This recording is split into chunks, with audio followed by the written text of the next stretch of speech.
Shalom and welcome to The Truth About Genesis Revealed. We're looking at chapter 20, and there are 18 verses. So beginning in verse 1, we see a slight difference. It says, Abraham removed there to the southern country and dwelt between Kadesh and Shur. So he removed there to the southern country. Here it says toward, not a big difference, but just wanted to mention that it was different. Verse 2 omitted a portion of the scripture in the Septuagint regarding why he made up that story about his wife being his sister. It says here, he feared to say, this is the reason why, she is my wife, lest at any time the men of the city should kill him for her sake. So Abimelech, king of Gerar, sent and took Sarah. So that whole rationale was omitted from verse 2 in the MT. Looking next at verse 4, Abimelech had not touched her. And he said, Adonai, will you destroy an ignorantly sinning, in brackets, and just nation? Verses, it says here, he had not come near her. And he said, a righteous nation, will you slay also a righteous nation? But in the Septuagint, it says, he had not touched her, meaning he did approach her, but he didn't actually touch her. And he asked, will you destroy an ignorant and just nation versus righteous? So one would imply, or one would lead to the conclusion that they are just in their own eyes, but they're also ignorant of the facts. That's an important thing to notice. He's not saying we're righteous, he's saying we're ignorant in doing this thing. Will you destroy someone who's ignorant, but still just? Verse 5 says, with a pure heart, and in the righteousness of my hands have I done this. Abimelech speaking. In the MT it says, integrity of my heart and innocency of my hands. In verse 6, we read here that, again, a pure heart, but it says here integrity of heart, repeating that. But it says that, so that you should not sin against me. Therefore I suffered you not to touch her. And then it repeats in the MT that I withheld you from sinning against me. Therefore suffered I you not to touch her. So the MT is contradicting itself here because he did come near her, but he did not touch her. It says here, did not touch her.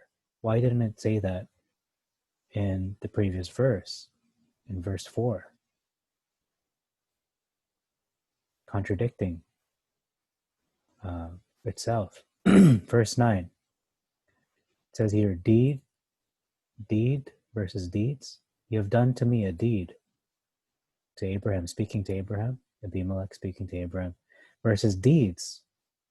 How many deeds did he do to him? He only did one. It was lying about his wife being his sister. About his wife not being his wife, essentially.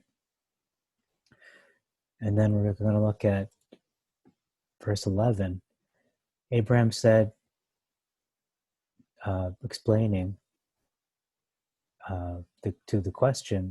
answering the question of Abimelech, why did he do this? What have you seen in me that you have done this? And Abraham answers, well, I said to myself, surely there is not the worship of Elohim in this place. Whereas in the MT it says, because I thought, surely the fear of Elohim is not in this place. So it's a different thing. Worshipping of Elohim is worshipping the true Elohim, Not that they didn't have an Elohim. I'm sure they did have an Elohim, but they didn't worship the true Elohim. Or it says the fear of Elohim. The worship of Elohim makes more sense, because how can you know the level of someone's fear of Elohim? It's something internal.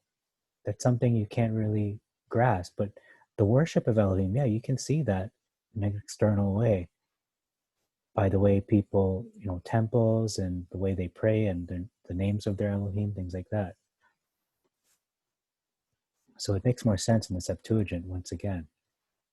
In verse 13, we read here, "This righteousness you shall perform to me in every place unto which we may say." So this is Abraham speaking to his wife, to Sarai, saying, do this for me. This righteousness you shall perform to me, versus this is the kindness which you shall show unto me. Instead of righteousness, the kindness, and instead of perform, show. A little bit different there, and maybe a little less concrete in the Septuagint, or in the MT, I should say. It's more concrete in the Septuagint. Verse 14 says that Abimelech took 1,000 pieces of silver.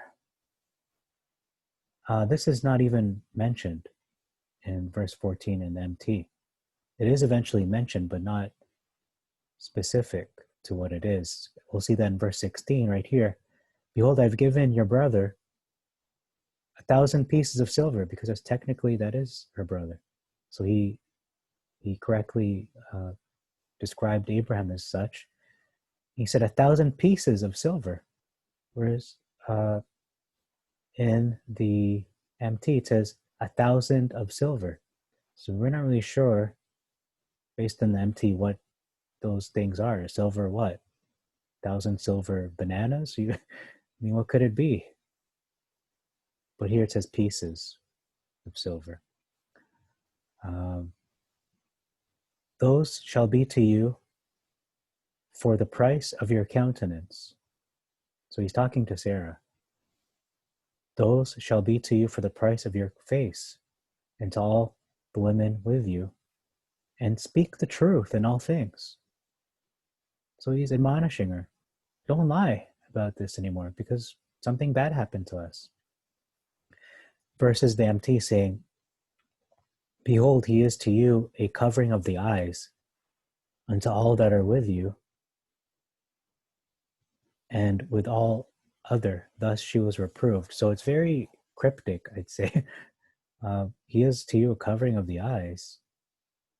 Okay, so Abraham is to Sarah a covering of the eyes. So he's like a veil, and to all those that are with you, all the women with you, with all other, she was reproved. Okay, I'm not sure what it's saying here. It's very mysterious, but in the Septuagint, it's pretty explicit, telling her, this is the price for your beauty, for your face, and to all the women with you.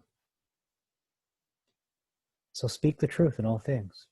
Just don't lie anymore about that. People have suffered a lot for this lie, this cover-up that you've done to me, because they almost committed evil in the sight of Elohim. Verse 17 says, God healed Abimelech and his wife and his women servants, and they bore children. So he has a wife, but many kings in those days had harems. They had concubines. That was just a thing they did. It was a cultural thing. Versus what it says, actually it says the same thing. It doesn't say anything different there. But my question is, healed of what? Okay, what exactly happened here? It's not being told to us. We're not being informed what had happened. Verse 18 tells us a little more detail. It says, because this is what they were healed of, specifically the women and his wife. Jehovah, the Lord, had fast closed from outside every womb in the house of Abimelech because of Sarah, Abraham's wife. So you can interpret it interpret this verse to mean, were these women's wombs closed from the outside, meaning they're like divinely closed? You couldn't even, have sex, basically? Or are these all women who lived outside the palace? I lean towards just every woman in that vicinity, including the palace. So all the people in that area, specifically the rulership of Abimelech, I just believe that was all the women of his nation, of his kingdom, basically. So what happened to Abimelech, though? Because it says God healed Abimelech. Are we just to take Abimelech to represent all the nation, that everybody's Abimelech, and Abimelech represents Philistine? No, something happened to him, because we know men don't give birth. The book of Jasher gives us more details, specifically in chapter 15, regarding what happened to Pharaoh and the Egyptians when this same lie was perpetrated on Pharaoh, where Abraham told Sarah to lie. And it says that there was heavy plague upon Egypt in the form of an angel, and was killing people. So we have the very same thing, well, maybe not to the same severity, but a similar event taking place when it comes to Abimelech. I'm going to read it. If you just look for it, give me a moment. Okay, so it says here in chapter 20 of Jasher that Abraham journeyed to the land of the Philistines. And it says here, to lie, say you're my sister. And so that happened. And then it says here, the servants of Abimelech went to Abimelech and said, there's a man from Canaan, and his sister is really exceedingly beautiful. Abimelech heard those words, who praised Sarah, and sent his officers. They brought Sarah to the king. Sarah came to the house of Abimelech. The king saw that Sarah was beautiful, and she pleased him exceedingly, just by him looking at her. And verse 7 contradicts everything the Masoretic text just told us, that he didn't come near her. But the Septuagint didn't say that. Septuagint said he didn't touch her. Verse 7 in chapter 20 of Jasher says, and he approached her. So he came near her and said to her, how can you talk to her if you're not close to her? They didn't have telephones back then. What is that man to you with whom you did come to our land? And Sarah answered and said, he is my brother. So there's no way he could talk to her and ask her that question if he didn't approach her, didn't come near to her physically. So it says here that at evening time, before men lay down to rest, the king was sitting on his throne, and a deep sleep fell upon him, and he lay upon the throne and slept until morning. And he dreamed that an angel of Jehovah came to him with a drawn sword in his hand, and the angel stood over Abimelech and wished to slay him with the sword. And the king was terrified in his dream and said to the angel, in what have I sinned against you, that you come to slay me with your sword? And the angel answered and said to Abimelech, behold, you die on account of the woman which you did yesternight bring to your house. For she is a married woman, the wife of Abraham, who came to your house. Now therefore return that man his wife, for she is his wife. And you should not, and if you do not return her, should you not return her, know that you will surely die, you and all belonging to you. And on that night there was a great outcry in the land of the Philistines. And the inhabitants of the land saw the figure of a man standing with a drawn sword in his hand, and he smote the inhabitants of the land with the sword. Yes, he continued to kill them. So they saw a figure of a man. It doesn't say they were dreaming. It looks like they were actually awake and seeing this terrible sight of a giant man killing the people of the land of Philistine. And I believe in chapter 15, it said the same thing. Let me just look for it for a moment. Okay, it doesn't say that specifically. What it says here in chapter 15 of Jasher, it says that verse 25 of chapter 15 says, "And the angel on that night smote heavily all the servants of the king and his whole household." So it doesn't say that they saw the angel, whereas in this account in chapter 20, in this case with Abimelech, they did see this angel according to the book of Jasher. That's what it says. So he continued to kill them, and the angel of Jehovah smote the whole land of the Philistines on that night. There was a great confusion on that night, and on the following morning too. There was a big confusion, as well as the killing. And every womb was closed, every womb, and all their issues, whatever that means, maybe it's wounds. And the hand of Jehovah was upon them on account of Sarah, wife of Abraham, whom Abimelech had taken. And in the morning Abimelech rose with terror and confusion, and with a great dread. 3 things there. And he sent and had his servants called in, and he related his dream to them, and the people were greatly afraid. So, let me see. In verse 22, it says here, "Sovereign King, know what happened yesternight to the whole land. There was a very great consternation and great pain and lamentation. We know that it was on account of the woman which you did take." So they knew right away. I'm not sure how they concluded this, but they knew. So again, the angel was causing this plague, but they actually saw the angel themselves, and he was killing people. They were in great confusion, terror. Abimelech had great dread. People were in great consternation and great pain and lamentation. We're not sure what exactly the symptoms were, but you can bet that it was some sort of plague. And we look at our world today, there is a plague spreading throughout the planet, but we're not given the eyes to see where it's coming from. We're not given the eyes to see a giant angel with a, as it says here, like with its sword, killing people. A giant angel with a giant sword,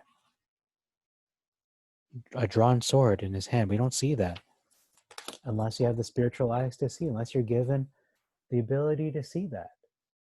But those who understand the sayings of Jesus Christ, of Yahushua HaMashiach, in Matthew 24, and also in Luke, I believe it's 21, the beginning of the birth pangs. There's going to be plagues in diverse places. There's going to be famines. There's going to be war. There's going to be rumors of war. There's going to be great earthquakes. There's going to be amazing signs in the heavens.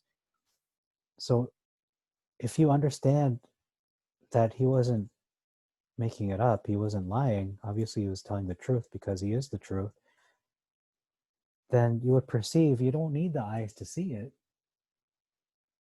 You just need common sense.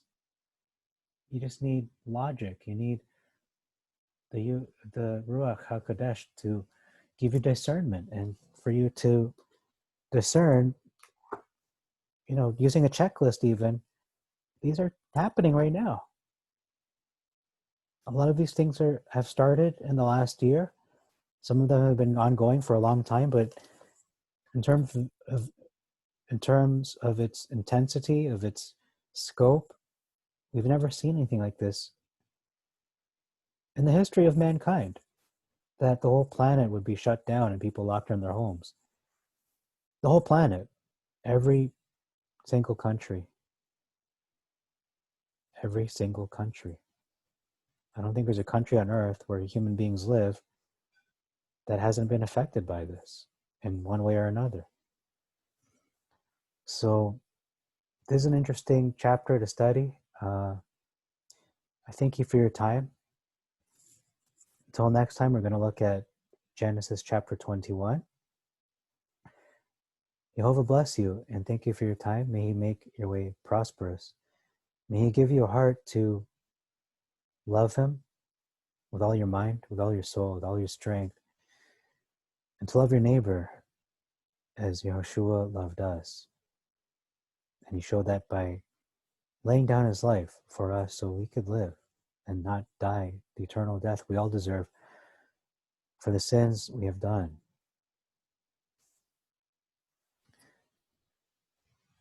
I love you all listening. Thank you for taking the time to listen to the study. This is the truth about the book of Genesis revealed. People look for gold. People look for something precious. They have a holy grail in their mind, whatever it is.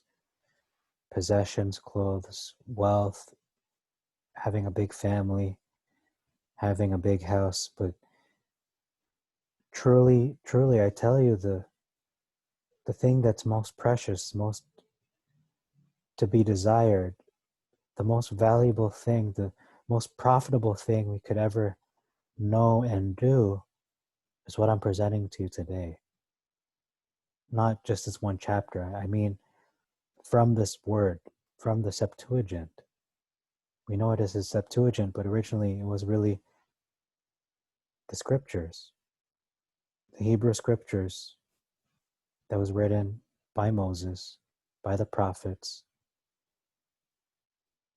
and passed down to us, and it's been preserved in the language of Greek. What we have today, known as the Masoretic text, has been corrupted, very much so by those who denied that Jesus was the Christ. The Septuagint existed 300, maybe even 400 years before the time of Jesus Christ, written in Greek, but even before that, it was directly translated from the original Hebrew scriptures that were preserved since Moses, but for whatever reasons we don't know, they just don't exist in that form today in the Paleo Hebrew or the pre-Canaanitic Hebrew that we now know of now. So that's all I have to say about today, about this chapter, about the truth. Thank you again. Until next time, we will look at Genesis 21.